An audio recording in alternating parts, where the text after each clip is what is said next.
Il est 8h16 sur Europe 1, l'heure de retrouver Sonia Mabrouk et son invitée ce matin, Valérie Pécresse, la présidente de la région Île-de-France. Bienvenue à vous et bonjour Valérie Pécresse. Une avalanche de réactions après les images de l'agression barbare du jeune Yuri par une bande dans le 15e arrondissement de Paris. Une agression barbare, est-ce que c'est un signe d'ensauvagement de la société ?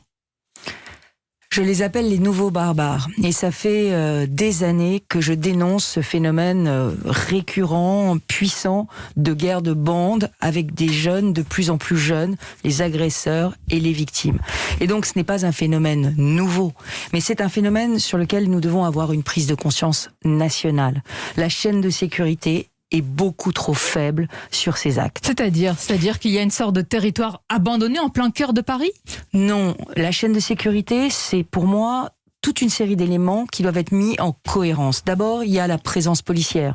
On a besoin aujourd'hui, en complément de la police nationale, qui a beaucoup d'autres choses à faire, de vraies polices municipales, de police municipale armée dans toutes les villes de plus de 10 000 habitants. Et l'État doit se mettre en situation de donner aux villes les moyens de se protéger. Ça, c'est la première chose. Il faut que les maires acceptent l'armement de cette police municipale également. Absolument, mais la vraie police de proximité, elle doit être à égalité avec les délinquants qui sont en face, c'est-à-dire des personnes qui sont armées de plus en plus. Et donc il faut que l'armement soit des deux côtés pour bien protéger la population. C'est la première chose, police municipale armée.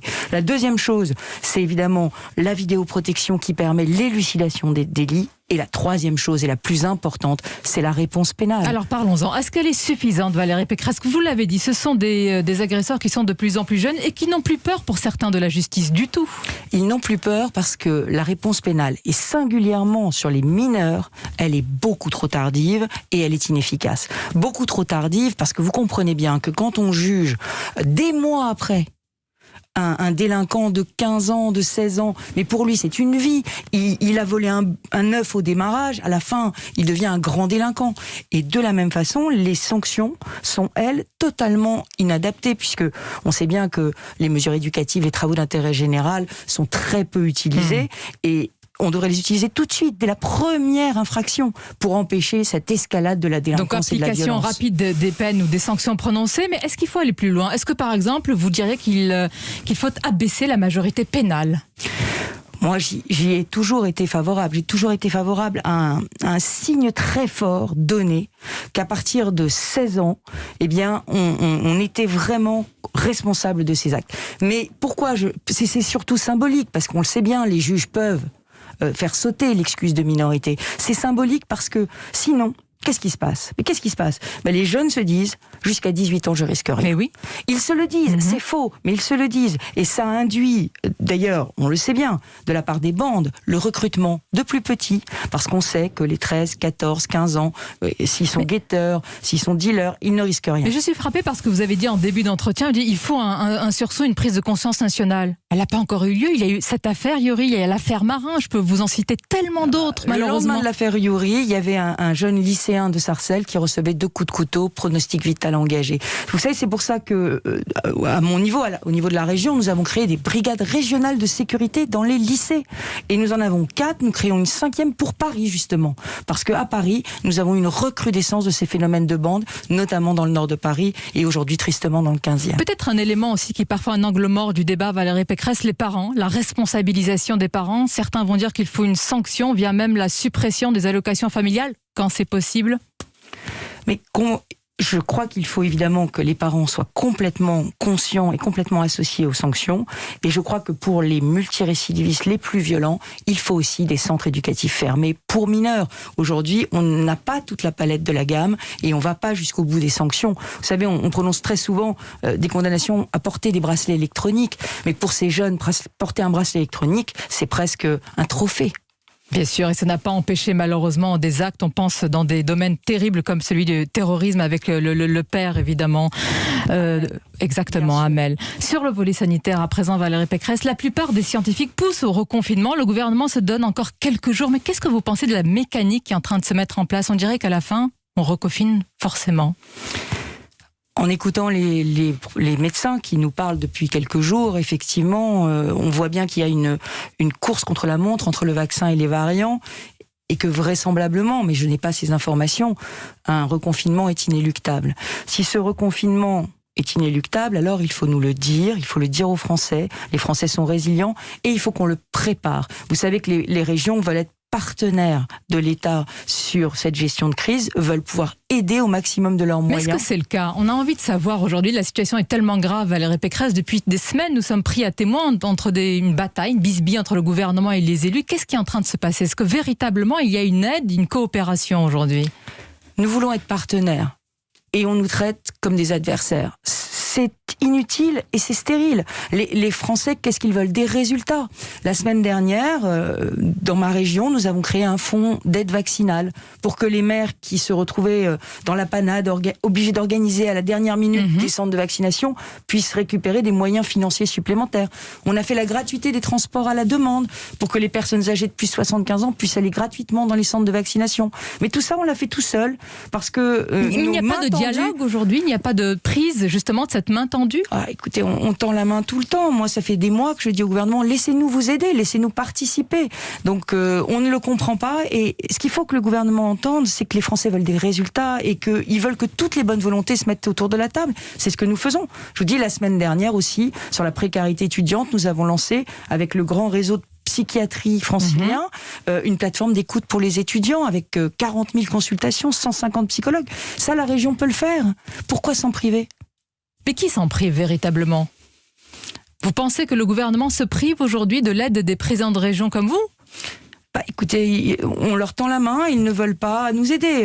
Je prends encore un dernier exemple. Vous réitérez ce matin cette main tendue, vous dites il faut ce dialogue en ce moment, la situation est tellement compliquée. Toutes les bonnes volontés doivent être mises autour de la table et quand on veut aider, il faut nous laisser aider. J'ai une aide très puissante aux tout petits entrepreneurs qui s'appelle le Fonds Résilience, qui a formidablement marché. On l'a fait avec la mairie de Paris, on l'a fait avec toutes les intercommunalités d'Île-de-France. C'est soutenu, j'imagine, par l'État, par le gouvernement. L'État nous avait donné une dérogation qui a pris fin en décembre pour pouvoir faire cette aide. C'est la compétence des régions, le développement économique. Nous demandons que cette aide puisse être poursuivie. Je l'ai demandé au Premier ministre, je l'ai demandé au ministre de l'économie. Je n'ai toujours pas de réponse. Alors qu'on va peut-être reconfiner. Ce matin, évidemment, sur ce sujet. Est-ce qu'on anticipe suffisamment? Vous venez de dire que vous attendez les chiffres, en tous les cas une décision s'il y a reconfinement. Vous pensez que le gouvernement a déjà ces chiffres ou qu'il attend justement d'ici à mercredi pour pouvoir décider d'un éventuel reconfinement? La décision que le gouvernement va devoir prendre, et elle est importante, c'est de savoir si le reconfinement précoce est plus efficace pour le pays, pour sauver des vies et pour sauver notre économie, que d'attendre. C'est sa décision, elle lui appartient, mais quelle qu'elle soit, je la soutiendrai. Mais Madame Pécresse, on attend quand même avec un couvre-feu qui est à 18h par exemple sur la région Île-de-France. Est-ce que vous avez des premiers résultats, des indices? Est-ce qu'il a un impact, ce couvre-feu, à l'heure actuelle? Alors, j'ai un indice, c'est celui des transports en commun. Après 6h, il n'y a plus personne dans les transports en commun en Île-de-France. Donc le couvre-feu à 6h, ça marche, ça fonctionne. Pourtant, on a vu parfois des images sur les réseaux sociaux. On voit les gens encore après cette heure-ci en train de... Évidemment, ils sont pressés pour rentrer. Au moment du couvre-feu, il y a effectivement tout le monde qui rentre et qui se précipite chez soi. Mais ce que je peux vous dire, c'est qu'après 19h, vous n'avez plus personne dans les transports en commun. Donc ça prouve que vous me demandiez des indices pour savoir si le couvre-feu fonctionnait. Ça, c'en est un. C'est-à-dire qu'il y a un respect finalement de la population, c'est ça qui est important aussi. Absolument, je crois que les Français sont très résilients et je crois qu'ils sont prêts à entendre beaucoup de choses. Ah bon, et ce ne sont pas des procureurs alors? Ben non, je crois que contrairement à ce qu'on entend dire, il faut, quand on est politique, il faut qu'on accepte la critique, sinon on fait un autre métier. Donc il faut accepter la critique, mais je ne crois pas que les Français soient fondamentalement critiques. Je pense que les Français sont fondamentalement très résilients. Les Français résilients qui auront aussi à choisir, notamment leur président de région, mais quand repousser les régionales au-delà de la présidentielle de 2022? Valérie Pécresse, pour vous, c'est un scénario impossible? Je note simplement qu'au Portugal, ce week-end, en plein confinement, on votait. Donc dans les pays qui nous entourent, on ne confine pas la démocratie. Mais on pourrait déconfiner la démocratie alors qu'on est en pleine situation comme ça sanitaire non maîtrisée selon vous? C'est ce que je vous dis, c'est ce qui se passe au Portugal. Est-ce que c'est un soulagement sur le plan politique de ne pas avoir à affronter Jean-Michel Blanquer en Île-de-France?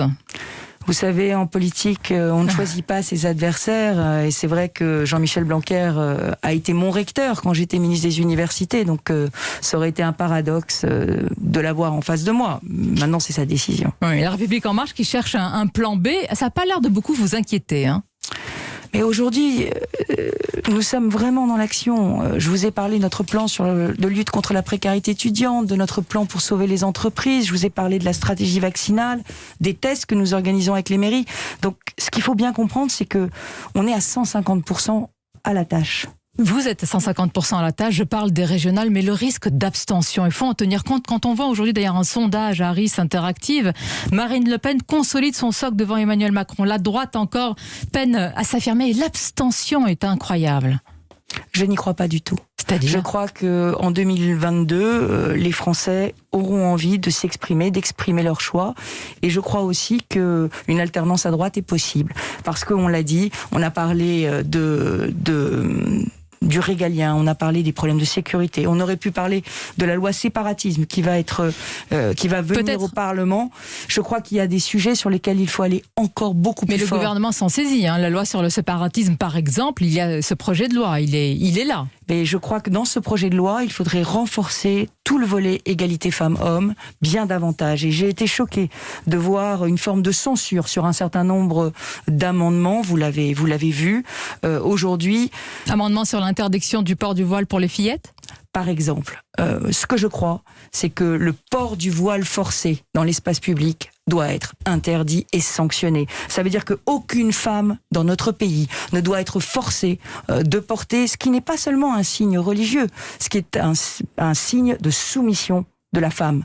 Donc on ne doit pas forcer à porter le voile, ni les adultes, ni les fillettes. Et je pense qu'il faut un amendement sur ce point, et mes amis politiques le déposeront cette semaine. Donc amendement qui sera proposé donc par des parlementaires très bien, libres c'est de noté. mon mouvement. Merci Valérie Pécresse, merci d'avoir été notre invitée ce matin. Bonne journée à vous. Merci. Et évidemment à nos auditeurs également.